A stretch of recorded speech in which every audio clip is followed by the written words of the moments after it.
নমস্কার। আজকে অগাস্টের 2 তারিখ যেভাবে সোশ্যাল মিডিয়াতে একের পর এক খবর ভেসে আসছে সেটা দেখে আমি খুব চিন্তিত হয়ে পড়ছি। আমার মনে হয় পশ্চিমবাংলা সরকার এই বিষয়টি যদি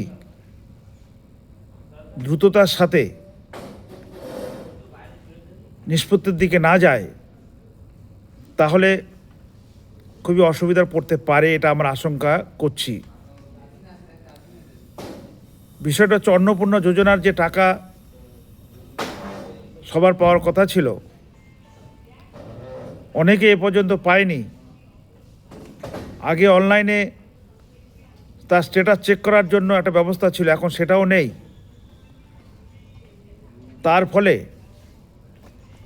বিভিন্ন পশ্চিমবাংলার মা বোনেরা যেভাবে পথে নামছে, বিভিন্ন রাস্তায় মোড়ে রুটে যে আন্দোলনে সামিল হচ্ছে, তাতে কিন্তু এই আন্দোলন আস্তে আস্তে কিন্তু বড় আকার নিতে পারে। তার জন্য রাজ্য সরকারের অতি দ্রুততার সাথে, বুদ্ধিমত্তার সাথে এই আন্দোলন কি করে বেশি বড় না হতে পারে সেই দিকে দৃষ্টি দেওয়া দরকার। আজকে একজন যদি টাকা না পেয়ে থাকে, তার পিছনে কিন্তু আরও 5টা মহিলা তার পিছনে দাঁড়াবে, যারা অলরেডি টাকা পেয়েছে, এবং যে পায়নি, একজন না পেলেও তার পিছনে কিন্তু পাওয়া 5টা মহিলা কিন্তু দাঁড়িয়ে যাবে আন্দোলনের জন্য।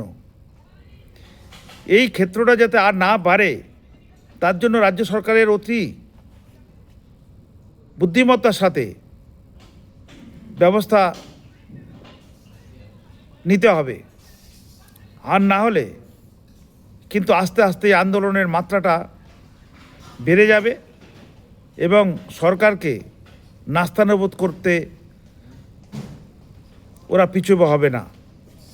সেই জন্য আমি সরকারের কাছে বিনয়ের সাথে অনুরোধ করছি, খুব তাড়াতাড়ি দ্রুততার সাথে যেভাবে হোক, আর্জেন্ট বেসিস, তৎকাল বেসিস, একটা সমস্যা চলছে কিন্তু সারা পশ্চিমবাংলা জুড়ে, এটা নিয়ে আলোচনা হোক এবং দ্রুত নিষ্পত্তি হোক। আর না হলে কিন্তু বৃহৎ আন্দোলনের মধ্য দিয়ে সরকারকে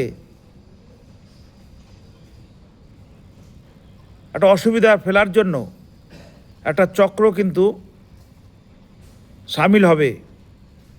তখন কিন্তু সরকারের ভীষণ অসুবিধার মধ্যে পড়তে পারে। যাতে অসুবিধা না হয় তার জন্য খুব তাড়াতাড়ি এই বিষয়টি নিষ্পত্তি করা হোক, সরকার যেন এই বিষয়টি দেখে, তার জন্যই আমার আবেদন। নতুন সরকার, সময় তো লাগবেই, কিন্তু এটা যেহেতু একটা স্পর্শকাতর বিষয় এবং নারীদের বিষয়, মহিলাদের বিষয়, এটা নিয়ে যেন আর চুপ না থাকে সরকার। যত কাজ আছে সব কাজ বন্ধ রেখে এই সমস্যাটার হাল তাড়াতাড়ি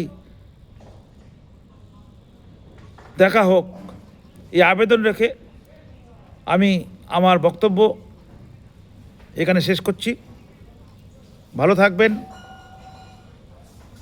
ধন্যবাদ।